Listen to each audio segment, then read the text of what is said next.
السلام علیکم ورحمۃ اللہ وبرکاتہ۔ ناظرین، امید کرتے ہیں آپ تمامی حضرات خیریت سے ہوں گے انشاءاللہ۔ اللہ کی بارگاہ میں دعا ہے کہ مولا کریم ہم سب مسلمانوں کو نماز روزہ کا پابند بنائے اور رمضان شریف میں جو بھی عبادتیں ہم کریں اللہ اسے اپنی بارگاہ میں قبول فرمائے۔ تو کمنٹ باکس میں آمین ضرور لکھیے گا، کیا پتہ اللہ تعالیٰ کس کی دعا قبول کر لے اور ہم سب کے حق میں بہتر ہو جائے۔ ناظرین، رمضان شریف کا مہینہ چل رہا ہے، ہم اور آپ بہتر جانتے ہیں اس میں قرآن پاک کی تلاوتیں لوگ ایک ایک دو دو تین تین ختم کر لیا کرتے ہیں، اور کئی تو ایسے اللہ والے ہیں قرآن سے محبت کرنے والے ہیں جو پانچ پانچ چھ چھ ختم کر لیا کرتے ہیں۔ میں ایسے لوگوں کو مبارکباد پیش کرتا ہوں، اللہ تعالیٰ آپ کو اور قرآن پڑھنے کی توفیق دے۔ لیکن میں آپ سے جو آج کہنے جا رہا ہوں کہ قرآن پڑھنے والے حضرات آپ 2 ختم 4 ختم کریں، بے شک اور زیادہ کریں، لیکن اس رمضان ایک بار اس طریقے سے بھی قرآن پڑھیں کہ قرآن بھی پڑھیں اور اس کے معنی مفہوم کو بھی پڑھیں۔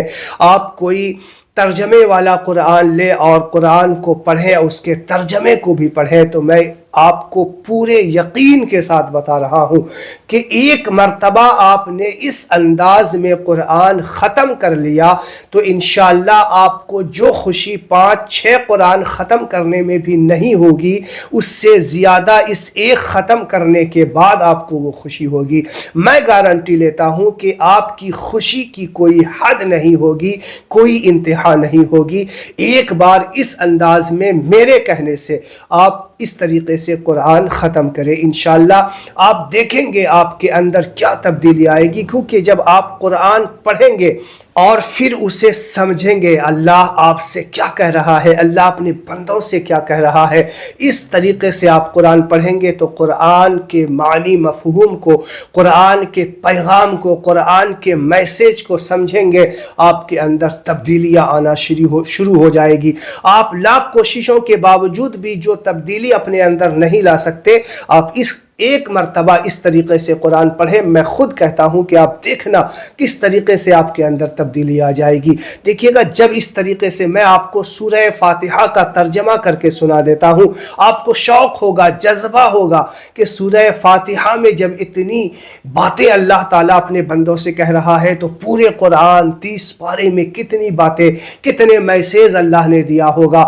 دیکھیے اس انداز میں آپ پڑھنا، الحمدللہ رب العالمین، تمام تعریفیں اللہ کے لیے جو ساری کائنات کا پالنہار ہے، پوری دنیا کا پالنے والا ہے، پورے جہان کا پالنے والا ہے، الرحمن الرحیم، وہ رحمان بھی ہے رحیم بھی ہے۔ اب دیکھیے یہاں پہ بہت سارے لوگ رحمان اور رحیم ہونے کا غلط مطلب نکال لیا کرتے ہیں۔ ایک جگہ ایسا ہوا کہ ایک صاحب اپنے بیٹے کی شادی پہ ڈی جے وغیرہ کا انتظام کر لیا۔ میں نے کہا کہ بھائی یہ کیا، آپ تو پڑھے لکھے ہیں، آپ سمجھتے ہیں، ان ساری باتوں کو جانتے ہیں، اس کے باوجود یہ کہہ رہے ہیں، اس کے باوجود یہ کام کر رہے ہیں۔ اس نے برجستہ یہی جواب دیا، اللہ رحیم ہے، اللہ رحمان ہے، ارے شادی بار بار تھوڑی ہوتی ہے، اللہ معاف کرے گا، اللہ رحمان ہے۔ تو اسی لیے اللہ تعالیٰ نے قرآن پاک میں اسی آیت کے بعد فوراً ارشاد فرما دیا، مالکی یوم الدین، اللہ قیامت کے دن کا مالک ہے۔ جو رحمان اور رحیم ہونے کا غلط مطلب نکالتے ہیں، اللہ تعالیٰ وہی فرما دیا کہ مالکی یوم الدین، اگر میری رحمت کا سہارا لے کر کے گناہ کر رہے ہو تو یاد رکھنا قیامت کے دن میں اپنے سامنے کھڑا بھی کروں گا، میں اپنے سامنے کھڑا کر کے ساری کتاب کو تمہارے سامنے کھول کر رکھ دوں گا۔ تو رحمان اور رحیم کا غلط مطلب نہ نکالے، اللہ بے شک رحمان ہے، بہت بڑا رحیم ہے، لیکن مالکی یوم الدین، قیامت کے دن کا مالک بھی ہے۔ اب اللہ تعالیٰ نے اس آیت کے بعد فوراً ارشاد فرما دیا، دیکھو اللہ تعالیٰ رحیم ہے، کریم ہے، سب ہے، مالک قیامت کے دن کا مالک بھی ہے۔ اب اللہ تعالیٰ ارشاد فرما دیا، بندو کہو ایاک نعبد و ایاک نستعین، قیامت کے دن کا مالک ہے نا مالک، اے اللہ تو قیامت کا دن کا مالک ہے، اے اللہ میں کیا کروں؟ کہا ایاک نعبد و ایاک نستعین، بندو کہو کہ ہم تیری ہی عبادت کرتے ہیں اور تجھ ہی سے مدد مانگتے ہیں، تجھ ہی سے مدد طلب کرتے ہیں۔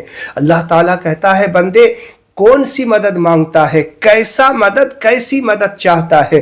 بندہ فوراً کہہ دیتا ہے اہدنا الصراط المستقیم، اے اللہ سیدھے راستے پر چلنے کے لیے ہماری مدد فرما۔ اہدنا الصراط المستقیم، اے اللہ ہمیں سیدھے راستے پر چلا، اے اللہ ہم تیری ہی عبادت کر رہے ہیں اور تجھ ہی سے مدد بھی مانگ رہے ہیں۔ اللہ کہے گا کون سی مدد چاہیے؟ بندہ کہتا ہے اہدنا الصراط المستقیم، اے اللہ سیدھے راستے پر ہمیں چلا۔ رب کہتا ہے کہ کون سے سیدھے راستے پر؟ صراط الذین انعمت علیہم، بندہ کہتا ہے اے اللہ وہ سیدھا راستہ، اس سیدھے راستے پر چلا جس پر تیرا انعام ہے، جس پر تیرا اکرام ہے۔ صراط الذین انعمت علیہم، سیدھے اس راستے پر چلا جس پر تیرا انعام ہے۔ غیر المغضوب علیہم، اے اللہ اس راستے پر مت چلانا، اے اللہ اس راستے پر نہ چلانا جس پر تیرا غضب ہے۔ ولا الضالین، جو گمراہوں کا راستہ ہے، جو جھوٹوں کا راستہ ہے، اے اللہ اس پر نہ چلانا۔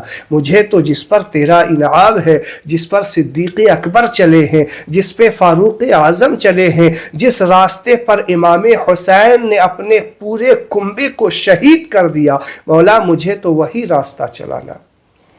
تو پیارے اس انداز میں کبھی قرآن پڑھ کر کے دیکھو۔ میں دعویٰ کرتا ہوں کہ جب اس انداز میں آپ ایک ختم کر لیں گے، معنی مفہوم کو پڑھنے کے بعد آپ کو وہ خوشی محسوس ہوگی میں آپ کو الفاظ میں بتا نہیں سکتا۔ ساری خوشی ایک طرف اور یہ خوشی ایک طرف، آپ جو ہے اندازہ نہیں لگا سکتے۔ پیارے میں آپ سے گزارش کرتا ہوں کہ اس رمضان کم سے کم ایک ختم ایسا کریں جس میں کہ آپ ترجمے کے ساتھ میں اسے پڑھیں، رب کیا کہہ رہا ہو وہ بھی جانے، تو انشاءاللہ آپ کو میری بات سمجھ میں آ گئی ہوگی۔ اگر ایک بندے نے اس پر عمل کر لیا تو انشاءاللہ ہم دونوں کی آخرت بہتر ہو جائے گی۔ تو جن لوگوں نے اب تک میرے چینل کو سبسکرائب نہیں کیا ہے، اسی طریقے سے دینی معلوم حاصل کرنے کے لیے میرے چینل کو سبسکرائب کریں، لائک کریں اور ثواب کی نیت سے اسے شیئر کریں۔ السلام علیکم ورحمۃ اللہ وبرکاتہ۔